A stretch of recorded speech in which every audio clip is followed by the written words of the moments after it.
Steve Jobs and Xi Jinping in the one sentence? You must be kidding. Well, maybe not. What do they possibly have in common? Well, Xi Jinping, as the undisputed head of the Chinese Communist Party, runs the biggest business in the world, as Jim O'Neill from Goldman Sachs says.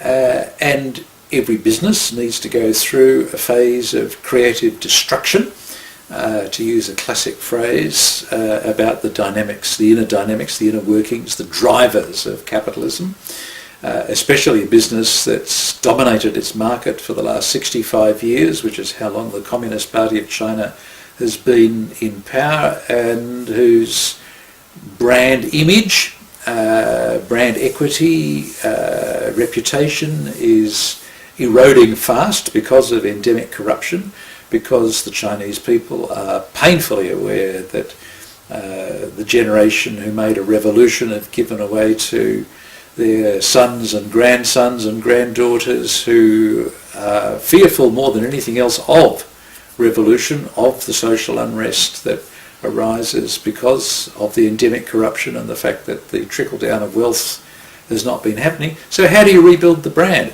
Xi Jinping seems to be more serious about rebuilding the brand of the Chinese Communist Party and rebuilding it in the way that Steve Jobs rebuilt Apple.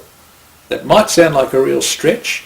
It might be hard to see the parallels beyond the obvious that, we're talking about two alpha male control freaks who insist on running their business single-handed and will stop at nothing to change reality, as people often said of Steve Jobs' extraordinary capacity to even bend light to fit his master narrative.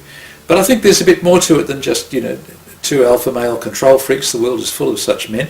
I'd like to take it one step further and to suggest that the crackdown on corruption is just the first act in a drama that has got several acts to go, in which Xi Jinping is going to remake the Communist Party in a way that we've never seen before, and that this is worth exploring. And I've just posted 2 closely related new blogs on ruko.org, so I'm hoping you might check it out and tell me whether I'm nuts to liken, in the one sentence, Xi Jinping and Steve Jobs.